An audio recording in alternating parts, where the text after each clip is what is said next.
Hi అండి. Welcome to Gayatri's kitchen. ఈరోజు నేను స్పెషల్‌గా కీమా తోటకూర చేసి చూపిస్తానండి.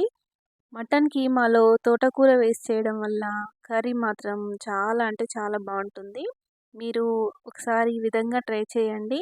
చాలామందికి తెలిసే ఉంటుంది ఈ కాంబినేషను. కానీ తెలియని వాళ్ళ కోసం చెప్తున్నాను. ఒకసారి మీరు మటన్ కీమాలో ఈ తోటకూర వేసి చేయడం వల్ల చాలా టేస్ట్ వస్తుందండి. కర్రీ మాత్రం సూపర్‌గా ఉంటుంది. టేస్టీగా ఉంటుంది. ఇప్పుడు ప్రాసెస్ చూద్దామండి. కీమాను ముందుగా ఉప్పు, నిమ్మరసం వేసి శుభ్రం చేసి పెట్టుకోవాలండి. నేనైతే హాఫ్ కేజీ కీమా తీసుకున్నాను.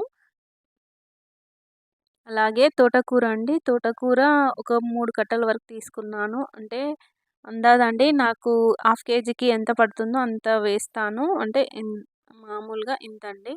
చేతిలో పట్టేంత. ఇదైతే సరిపోతుంది హాఫ్ కేజీకి. ఇప్పుడు స్టవ్ పై కుక్కర్ పెట్టుకొని కుక్కర్ వేడెక్కిన తర్వాత దీంట్లోకి ఒక 2-3 పావుల వరకు ఆయిల్ వేసుకోవాలి. ఆయిల్ కొంచెం వేడెక్కిన తర్వాత దీంట్లోకి హోల్ గరం మసాలా వేసుకోవాలి. అంటే ఒక లవంగా, ఒక ఇలాచి, దాల్చిన చెక్క చిన్న ముక్క వేసుకోవాలి. అలాగే దీంట్లోకి కొంచెం షాజీరా కూడా వేసుకోవాలి. ఇవి కొంచెం ఫ్రై అవుతుండగా దీంట్లోకి కట్ చేసి పెట్టుకున్న ఆనియన్స్ అండి. ఆనియన్స్ ఒక పెద్ద ఆనియన్ ఇలా చిన్న పీసెస్‌లా చేసుకొని వేసుకోవాలి. ఇవి మంచిగా కొంచెము ఫ్రై అయ్యే విధంగా ఫ్రై చేసుకోవాలి. మొత్తం డీప్ ఫ్రై అవసరం లేదండి. కొంచెం సాఫ్ట్‌గా అయ్యే వరకు ఫ్రై చేసుకుంటే సరిపోతుంది. ఇప్పుడు దీంట్లోకి పచ్చిమిర్చి అండి. ఒక 4, 5 పచ్చిమిర్చిలని ఇలా చీల్చి వేసుకోవాలి. ఇవి కూడా కొంచెం ఫ్రై అవుతుండగా దీంట్లోకి అల్లం వెల్లుల్లి పేస్ట్ అండి.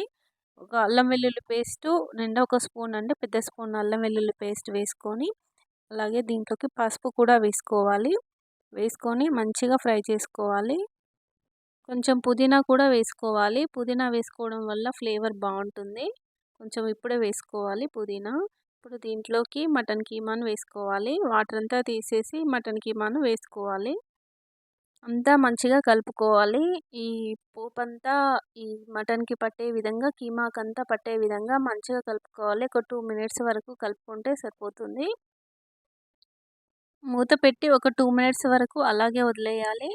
ఇప్పుడు మూత తీస్తే వాటర్ అంతా వస్తుంది. ఈ వాటర్ అంతా పోయే విధంగా ఇలా కలుపుకుంటూ ఆయిల్ తేలేటట్టు కొంచెం సేపు ఇలానే కలుపుకుంటూ ఫ్రై చేసుకోవాలి. వాటర్ అంతా ఇంకిపోయిన తర్వాత దీంట్లోకి మనము ముందుగా క్లీన్ చేసి పెట్టుకున్న తోటకూర ఉంది కదండీ! ఆ తోటకూరను వేసుకోవాలి. ఇలా తోటకూర వేసుకున్నాక ఒక 2 మినిట్స్ వరకు మళ్ళీ మూత పెట్టి ఉంచేయాలి. 2 మినిట్స్ తర్వాత ఈ తోటకూర అంతా దగ్గరగా అవుతుంది. ఇప్పుడు ఇదంతా మంచిగా కలపాలి. ఈ కీమా, తోటకూర అంతా మంచిగా కలిసే విధంగా మొత్తం ఒకసారి అంతా మంచిగా కలుపుకోవాలి. ఈ తోటకూర అంతా దగ్గరికి అయ్యే విధంగా ఈ కీమా, తోటకూర కలిసే విధంగా ఇలా కలుపుకుంటూ ఫ్రై చేసుకోవాలి. ఇలా కొంచెం ఫ్రై అయిన తర్వాత దీంట్లోకి కారం వేసుకోవాలండి. కారం అయితే ఒక 2-3 స్పూన్స్ వరకు పడుతుంది. మీరు తినే స్పైసీని బట్టి వేసుకోవాలి. అలాగే దీంట్లోకి ఒక స్పూన్ వరకు సాల్ట్ కూడా వేసుకోవాలి. వేసుకొని అంతా మంచిగా ఒకసారి అంతా కలుపుకోవాలి.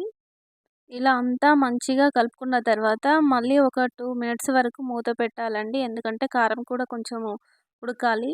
ఇలా మూత పెట్టి ఒక 2 మినిట్స్ వరకు ఉంచిన తర్వాత దీంట్లో ఆయిలు ఇలా కొంచెం సపరేట్ అవుతుంది. ఉప్పు, కారం వేసాం కదా! కొంచెం మంచిగా మగ్గినట్టు అవుతుంది.